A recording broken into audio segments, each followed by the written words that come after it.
এটা হচ্ছে 10-26, এটা হচ্ছে পটাশ, এখানে আছে আপনার সিঙ্গেল সুপার ফসফেট, কিছু ইউরিয়া, সালফেট আছে হালকা পরিমাণে, আর এই যে দেখছেন এটা আছে ক্যালসিয়াম। কাণ্ডে যে পচা রোগ, সেই রোগের নিরাময়ের জন্য কিন্তু স্প্রেটা থাকছে।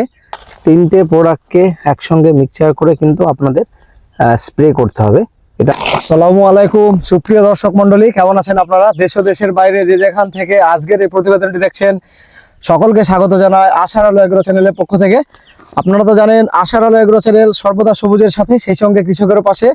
আজকে এখানে দেখে বুঝতে পারছেন এখানে বেশ কিছু রাসায়নিক সার আছে। এর আগে তো ড্রাগনে আপনারা দেখেছেন বা এর আগেও বলেছে আপনাদের একাধিকবার জৈব দেওয়া হয়েছে। তো কিছু জৈব সারকে সাপোর্টের জন্য কিছু রাসায়নিক তো আমাদের লাগেই, যতই বলুক না কেন বাগানিরা যে আমরা সম্পূর্ণ জৈবভাবে বাগান করি, তো সেক্ষেত্রে কিছু রাসায়নিক দিতে হয়। তো আজকে এখানে কি কি আছে সেটা আপনাদের সঙ্গে শেয়ার করব, আর সেই সঙ্গে গাছে কিভাবে কি দেওয়া হচ্ছে সেটাও অবশ্যই জানাবো। আপনারা দেখছেন এখানে দেওয়া রয়েছে, এটা দেখে বুঝতে পারছেন এটা হচ্ছে 10-26, এটা হচ্ছে পটাশ, এখানে আছে আপনার সিঙ্গেল সুপার ফসফেট, তার সঙ্গে কিছু ইউরিয়া, সালফেট আছে হালকা পরিমাণে, আর এই যে দেখছেন এটা আছে ক্যালসিয়াম। তো এটা গেল সার, আর এর সঙ্গে কিছুটা স্প্রেও আজকে দেব, বিশেষ করে ড্রাগনের যে পচার যে রোগটা, মানে ফাঙ্গাসের জন্য যেটা পচে যায়, তো তার জন্য একটা মেডিসিন দেওয়া হবে। তো ভিডিওটি ধৈর্য সহকারে একটু দেখবেন, তাহলে সম্পূর্ণ বিষয়টা আপনারা বুঝতে পারবেন।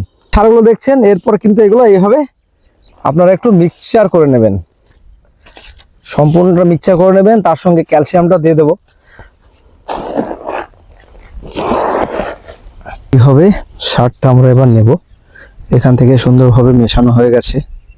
এইভাবে সারটা নেওয়ার পরে আমরা একটা অনুমান করে প্রত্যেক গাছের গোড়া থেকে একটু দূর দিয়ে দেব।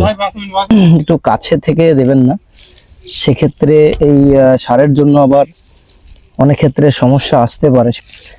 তো এইভাবে। আর ড্রাগনের এই সারটা যেটা বললাম আপনাদের, এটা অবশ্যই আপনারা দিতে পারেন, যেহেতু এর আগে হয়তো অনেকে জৈব থেকে শুরু করে অনেক কিছু দিয়েছেন। আর একটা বিষয় হচ্ছে, অতিরিক্ত যখন বর্ষা হবে সেক্ষেত্রে কিন্তু আপনাদের রাসায়নিকটা অ্যাভয়েড করে চলতে হবে, বা কোনো সারই দেবেন না অতিরিক্ত বর্ষার সময়।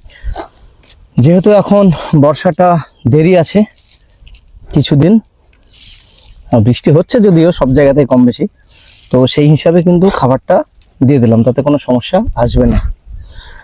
তো এই হচ্ছে বিষয়।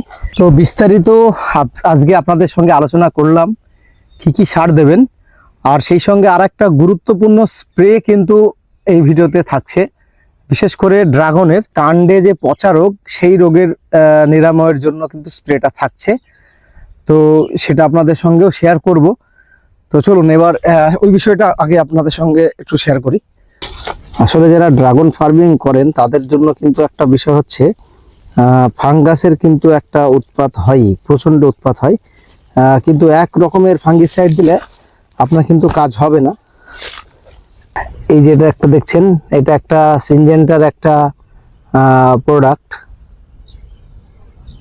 অ্যামিস্টার অনটি, এটা প্লাস এই যে দেখছেন কেজেট systemic and contact fungicide, cymoxanil 80%, mancozeb 64%, এটা হচ্ছে টেকনিক্যাল।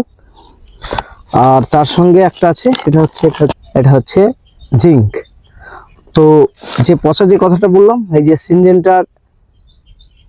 সিনজেন্টা যেটা আছে, আমি 20 ml নেবেন এটা।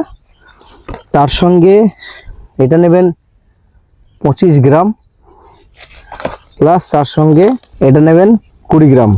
তিনটে প্রোডাক্টকে একসঙ্গে মিক্সচার করে কিন্তু আপনাদের স্প্রে করতে হবে।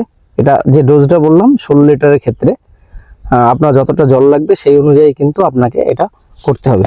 তো আজকে বেশ কিছু ইনফরমেশন আপনাদের সঙ্গে শেয়ার করলাম। আশা করি আজকের এই ভিডিও থেকে আপনারা যথেষ্ট উপকৃত হবেন। তো যারা ভাবছেন যে আমরা বিশেষ করে ড্রাগনের ফাঙ্গাসের সমস্যা, সেই সঙ্গে এই সময় খাবার, তো আপনারা এই সমস্ত বিষয়গুলো ফলো করতে পারেন যেটা বলা হলো। তো তারপরেও যদি কারো কোনো রকমের প্রশ্ন থাকে অবশ্যই আপনারা কমেন্ট করবেন, কমেন্ট উত্তর দেবো। তো আজকে ভিডিওটি এই পর্যন্ত। ভিডিওটি ভালো লাগলে অবশ্যই একটি লাইক করবেন, সেই সঙ্গে চ্যানেলে নতুন হলে অবশ্যই চ্যানেলটি সাবস্ক্রাইব করবেন। প্রত্যেক ভিডিওর শেষে আমি আপনাদের যেটা বলি আবারও বলছি, আপনারা সকলে ভালো থাকবেন, সুস্থ থাকবেন, সবুজের সঙ্গে থাকবেন, সেই সঙ্গে আশার আলো এগ্রো চ্যানেলের সঙ্গে সদা সর্বদা জুড়ে থাকবেন।